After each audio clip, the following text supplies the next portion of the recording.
Family, what's going on? So I realized yesterday I did not get a video done, and so today I'm gonna double up and do two videos. So the first one that I want to talk about today is trust. Okay. Now I'm not at my computer at the moment, so what I will do is I will include a link in the video description for the information I'm gonna share with you today. All right. So number one, a trust is what is necessary to transfer wealth or transfer money or transfer things to other people. It is necessary. Okay, I'll explain. So when you pass away, everyone knows what a will is, right? Okay, a will is nothing more than a piece of paper that says that I, Lee Ennis, want my, CD collection to go to my brother Kenneth Ennis, right? Okay, now, trying to get breakfast done today. Now the problem with that is literally just a piece of paper that's signed and dated. Okay, that still has to go through probate court. All right, it still has to be probated. Just in case I have a spouse, other siblings, parents, right? They all have a claim to that CD collection. So it still has to go through probate court, and a lot of times you have to hire a probate attorney to get that done. Now, if you have a trust, what you're doing is you are literally giving just keep using me as an example. If I create a trust, I can put my CD collection in that trust, okay, with my brother as the beneficiary. That way he currently owns that CD collection, even though I maintain control over it. So let's talk about exactly what a trust is. So a trust has a grantor, is the person that gives the items to the trust. Okay, that's the grantor. Then you have a trustee. A trustee is a person who manages and is in control of the trust. Okay. And then you have a beneficiary, which is the beneficiary of the trust. It's the person that the trust was created for. Now, the trustee's job is to make sure that they do everything in their power to make sure the beneficiary is taken care of. Okay. That's why it's called a trustee, because the grantor has the trust that this person is going to do the right thing for the beneficiary. Many of you already have trust, right? Because if you have a life insurance policy, that is a form of a trust. A 401k is a form of a trust. And that's the reason why they ask you, who is your beneficiary for this 401k? If something would happen to you, who does this 401k go to? If something were to happen to you, who does this life insurance policy go to, right? That is your beneficiary. So that life insurance is your trust.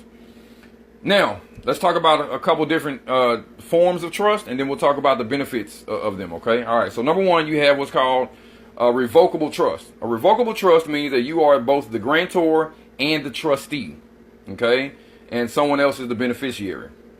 And I'll give examples of these as I go along. And I'm going to use myself as an example just because it's easier, okay? All right, so I have a revocable trust in which my godson is the beneficiary. Why is that? Well, because I give my godson money for doing work for me and doing other things for me, right? But I do not allow him to spend the money on whatever he wants to spend the money on. That is literally what a trust is. I'm the grantor, I'm the trustee, he's the beneficiary. So as the trustee, I decide what he gets to spend and when he gets to spend it and what he gets to spend it on. Okay? Now, because it's revocable, guess what? I can take this away at any time I want to, right? I'm the grantor and the trustee. That is a revocable trust. All right. Next up, we have an irrevocable trust. An irrevocable trust means that I am the grantor, right? And someone else is the trustee. My best friend is the trustee of my irrevocable trust. My brother is the beneficiary. What that means is if something were to happen to me, it is my best friend's job to make sure that my brother gets all my stuff. Okay? This is already on paper. It's filed with the state. Everybody knows what's going on. It's public record. So that way, if something were to happen to me, there is no question as to who gets my stuff. Because he already has it. He's already the beneficiary of it. Right? Okay, now, the reason why this is so important to me is because my dad passed away in 2017. All right. All my life, he's been telling me, listen, you are my junior. You have all my information. All of my codes and passwords and whatnot is my birthday, your birthday, so on and so forth. I'm like, okay. So when he passed away, I went through the motions of, doing everything that I was supposed to do, right? Come to find out that when the death certificate finally got, sent to the state or whatever, they shut off everything. They shut off his bank account. He had a truck in his name that I couldn't get information for. And there was a couple other things that I couldn't get information for. And the reason why is because when you go into probate, right, they treat you like you're just a person off the street, because anyone can be the executor of anyone's estate. Anyone can. You don't have to be a family. You don't have to be blood related. None of that stuff. You're just a person. And the court don't know who the hell you are or why you have rights to any of his stuff. All right. Now, the first thing the probate court asked was he married? Well, you know what? I think he was married and never got divorced. That's an issue, is it not? Okay. Next question. Do you have any siblings? Well, yeah, I do have a sibling. I have a brother. Well, now all of a sudden, I can't represent me and my brother for my dad's estate. So you have to have a probate attorney to represent both of you all. All right? So that caused some issues, right? Because the estate really ain't even worth hiring a probate attorney. Okay? So that was that. All right, the next type of trust is what's called a charitable trust. Okay? A charitable trust is a trust that is specifically meant for charity. The cool thing about a charitable trust is you get to pick and choose who are the beneficiaries of the charity. All right? Now, what does this mean? I talk to parents about this stuff all the time. If you have children that are no longer on your tax return as dependents because they're older, they're grown, but you're still doing things for them, you're still helping them out, this and that, how do you then write off those expenses that you obviously have, right?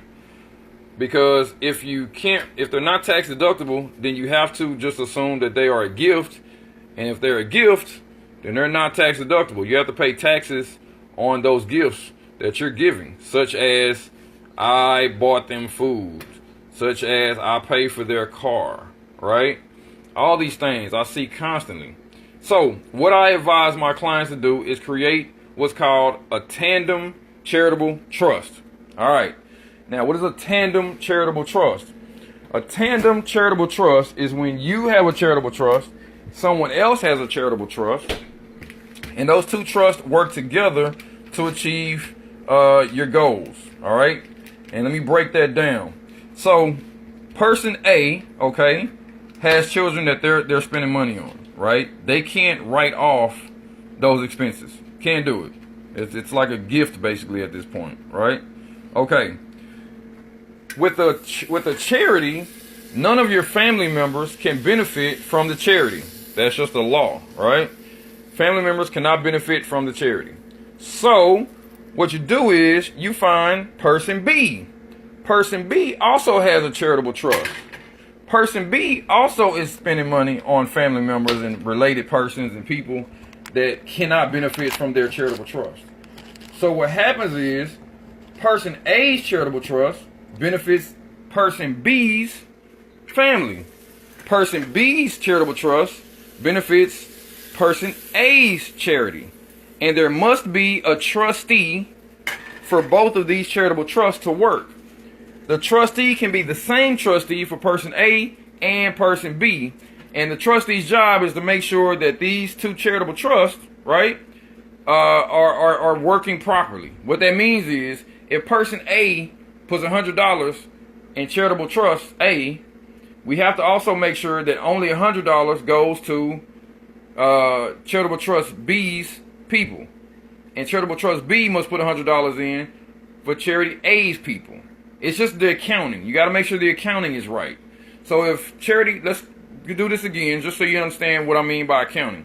If person A puts 200 into the charity, right, and person B puts 100 into the charity, we have to make sure that only 100 goes to charity B's people, and only 200 goes to charity A's people. All right, you got to make sure that those two things are happening. Now, anyone can be a trustee, right? but there are professional trustees. Okay, I myself am a professional trustee. Your bank can be your trustee. Many banks offer trustee services, and they make sure they do all the accounting and all that kind of stuff to make sure everything is handled properly. Okay. Trustees legally cannot make more than 2% of the total amount held in the trust. Okay, they cannot get paid more than that. That is also tax code. Okay, it's just law. Can't do it. So depending on how much is in the trust depends on whether a bank would want to work with you, right? Personally, I don't care, because at the end of the day, well, it depends. It depends on how much work is involved, right? But yeah, there is a small charge, not very expensive though, to create something like a Tandem charitable trust. All right, what else? Okay, we have remainder trust. Okay, remainder trust. Now, I do not personally have a remainder trust, but this is the way remainder trust works. Okay, so many people I know put money in the church. They give money to charity, right? But they're not able to write off those amounts because they're never enough to count for itemized deductions. Okay, so how do we fix that? Well, what you do is you put money into a remainder trust, okay, which is basically a brokerage account. Okay, the money goes in, right, and you're able to write off the total amount that you put in to the remainder trust as a donation. Write it off completely, but the money doesn't go anywhere. It sits in that brokerage account. Now, the money that money makes inside that brokerage account, okay? And keep in mind, inside of a brokerage account, you can buy many things. You can buy businesses, you can buy cars, you can buy all kind of stuff, okay? All right. The money that money makes comes back to you, the donor, right? And then whenever you specify, the rest of the money that you put in then goes to charity. And it goes to any charity you choose as long as it's not your charity. All right, so let's give a quick example of this. The Bill and Melinda Gates Foundation is a remainder trust, okay? And what happens is Bill and Melinda Gates, Bill Gates, right, put all the money into the charitable trust. The money that money makes comes back to them, okay, as form of dividends, capital gains, whatever, right, interest, okay? And 50 years after Bill and Melinda Gates pass away. So that means they pass away, 50 years after that, the money that's in that charitable trust then goes to charity. All right? Now, can their children and grandchildren work for those charities? Of course they can. Of course they can. Can their children and grandchildren get a salary from those charities? Of course they can. Okay? All right. So, that is a remainder trust. The other side of that, I forgot the technical term for it. Shoot, I'm gonna have to look this up. But anyway, the other side of that is it's a charitable trust, just like a remainder trust. The difference is, however, the money you put in, okay, like I said, is tax deductible. It's a donation, right? And the money that money makes goes to charity. The money that money makes goes to charity. The money that's sitting there, at some point, you can pull out. Okay, when you pull it out as income. Okay, you can pull it out whenever you want to, 50 years down the road, 20 years, 10 years, whatever. At the end of the day, understand that this is just a brokerage account. All it is just another way to invest money, right? I myself have a brokerage account, but it's not a charitable or remainder trust brokerage account. It's just a regular brokerage account where I trade and make money, and I can take that money, put it in my pocket, right? Okay. See, there's a couple other trusts that are connected with businesses, okay? And I'm only going to give you one more, okay? Because the rest of them are kind of, you know. So here's one that's called an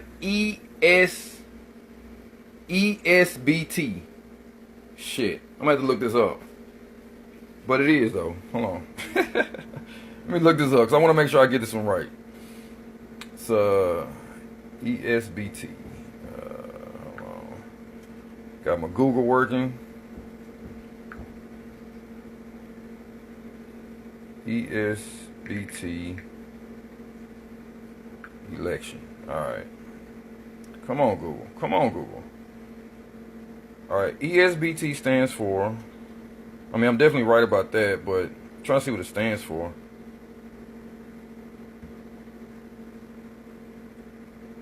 And there's two of these things. I'm only going to talk about one. There's the QSST, and then there's the ESBT. And I'm going to talk about the ESBT. Okay, Eligible Shareholder Trust. ESBT. Eligible Shareholder Trust. All right, the reason why this one is important is because what I do is I have a portion of my revenue, okay, every year go to charity. It goes to my charity. All right. Now, the problem with this is I don't donate enough into my own charity to use for itemized deductions. Okay. And I'll be straight up with you. This year I'm donating like $1,038 to my charity. That's how much I'm donating to my charity. All right. Now I can't write that off as itemized deductions because my itemized deductions have to be more than 12,000, right? So the question becomes, how do I benefit from this donation? Well, it's simple. It's an ESBT. All right. What it is it's a trust. All right. Now that trust owns 2% of my company. All right. So 2% of my profit goes directly to that trust. So what that means is that I only have to report 98% of my profit because 2% of it does not belong to me. It belongs to the trust. See that? Now, that ESBT is special because with the ESBT, you can deduct 100% of your charitable contributions. Individuals can only deduct 60% of their income as charitable contributions. What that means is if your income, for example, is $100, legally you can only donate $60 of that $100. Anything else that you donate past that $60 is not it's not considered deductible. It's just you gave it away, but you can't deduct it. With an ESBT, however, you can deduct 100% of charitable contributions. So the ESBT receives 2% of my company's profits. So that is literally money that's being made. So the ESBT makes that money. But then the ESBT turns around and donates 100% of that to my nonprofit. Okay? So I get a 2% write-off immediately. Now let me ask you a question. Can I make the ESBT a 5% member? 10%? 20%? 50%? Yeah, I can. But I keep it all the way 1,000, right? And I'm only willing to do 2% because that's what's really going on. But if I wanted to, I could do whatever I want with the numbers, right? Okay, so again, ESBTs are special trust connected with S corporations, okay? ESBT trust allow you to deduct 100% of your charitable contributions. So the ESBT can own, like I said, 1%, 2%, 10%, 50% of your business, and you can write all of that off as donations. All right, and you can donate to your own charity. It's completely legal and legit. So I think that's it for trusts. Like I said, there's a couple more. Like I said, there's a QSST, which is a lot like an ESBT, but it's a little different. And maybe I'll talk about those other trusts at a later date. But I want to go back and make sure that we cover. So we got revocable trust. We got irrevocable trust. We have charitable trust. Okay. We have charitable remainder trust. Okay. We did talk about the Tandem charitable trust, right? We have the charitable remainder trust. We have the other side of the charitable remainder trust, which is the opposite. Okay. And then we have the ESBT trust. Okay. And all those things mean different things, and you can do different things with them. All right. I want to talk about one very, very important trust that we did not discuss. I did allude to it at the beginning of the video, and that is 401ks and IRAs. Okay, those are trust. Okay, now, how do you use those? I'll give you an example. This is what I'm doing. Okay, so I have an IRA. All right, the money that goes into my IRA is there making money. It's my savings account. That's all it is. It's a savings account. But I rather make 10% on my money versus 0.0001% that the bank gonna give me. So I put my money into an IRA. Not only that, but that IRA is deductible. $5,500 a year I'm able to deduct from my tax return just by saving money into an IRA. Right? Okay, now, what am I doing with that IRA? Like I said before, that IRA is making money. I'm not paying any tax on the money that money is making. All right? Now, the IRA can own a house. An IRA can own a business. An IRA can own assets. Okay? Now, this can only be done with a trust custodian. All right? I am not a trust custodian. Trust custodians have capital requirements that they must meet. I think it's $250,000 is what you have to have sitting in the bank in order to be a trust custodian. But there are a bunch of trust custodians out there. You can simply Google them. Okay? Now, the way this works is, and this is what I'm doing, all right? The money that's in my IRA is either going to purchase a rent home or it's going to purchase some business like a Subway or something like that is what I'm looking for, right? Now, because the business is owned by the trust, it's owned by the 401k, it's owned by the IRA, any money that business makes is non-taxable because it's still inside of the IRA. It doesn't get taxed until you pull money out of it. Do you understand me? Now, you may be asking yourself, well, how does this benefit me? How can I get anything out of it? Well, it's very simple. My rent house can own a truck. My rent house can own a whole bunch of stuff.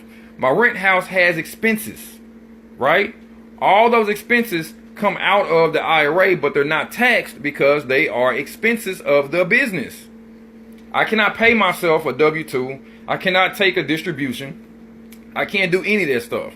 But I can pay bills out of that IRA. All right? If my IRA owns a business, because it can go either way, a house or a business, I don't know which one I'm going to do yet, right? If the IRA owns a business, that business can own, again, a truck. That's really what I want, right? It can own a truck. It can own a boat, right? Because we got to entertain clients, right? The IRA can pay for employees to travel for business purposes. The business has expenses. Business has to pay for accounting work. It has to pay for utilities. It has to pay for a phone. It has to pay for internet. It has to pay for all these things. They're going to be non-taxable because they're expenses. The profit that rent house or that business makes goes back to the IRA. And that is non-taxable because it's inside of an IRA. Okay? You can do this with 401ks. You can do this with IRAs. All right? Now, the last thing that I want to discuss, and I'm going to end it because it's a long-ass video. Because there's a lot. And I can talk about some more stuff. But trust cannot be touched by bankruptcy, by lawsuits, by the IRS. Period. What does that mean? It means that I can show up in U.S. tax court and I can owe the U.S. government $1 million. And I can sit there in tax court and say, man, I'm broke. I ain't got nothing. I'm broke. I can't pay y'all. Deal with it. Meanwhile, I can have $1 million sitting in a trust account because that money isn't mine. See, I'm a grantor who gave the trust money that's now controlled by another person, a trustee, for the benefit of yet another person, not me. Now, we talked about beneficiaries being people, but beneficiaries can also be corporations. Beneficiaries can be churches. Beneficiaries can be nonprofits. Anything can be a beneficiary, right? Point is, it ain't me. I can't benefit from it, okay? The other trust that I did not talk about, and I can't believe I missed it, is a blind trust. This topic actually came up this year with Trump, right? Because almost every president in U.S. history has always created a blind trust. Why? Because a U.S. president cannot make any profit off of his office, right? Technically, presidents can't make money outside of being president. So what presidents do is they create these blind trusts where all their business stuff goes, all of their profit goes, right? And so legally it's not theirs, therefore they can't get in trouble for making it. Okay? Now, why is it called a blind trust? It's called a blind trust because in a blind trust, legally, the grantor cannot know what's going on inside the trust. I know, but seriously, the grantor legally cannot know what's going on inside the trust. The grantor cannot know what the trustee is doing with the money or the assets. The grantor cannot look at the books. The grantor cannot know what the tax return looks like. The grantor cannot know anything going on inside the trust. The grantor can only say who the beneficiary is and who the trustee is, and that's it. After that, they out. They done. Okay? What does that mean? It means that if you go to court and someone says, Mr. Ennis, didn't you know that inside of your trust, so-and-so did X, Y, and Z? And I can be like, no, it's a blind trust. Even if I did know what was going on inside that blind trust, legally I can't say because it's a blind trust and I'm not supposed to know. What? I'm not supposed to know. Legally I can't know. How are you even asking me this question? It's a blind trust. I can't know what's going on inside that trust. Okay? Trump said that he was not going to create a blind trust. He said he wasn't going to do it. And so a lot of people are saying that that's risky because, you know, if he gets caught profiting off his office, he can get in a lot of trouble, right? And like I said, that's why most presidents create those blind trusts.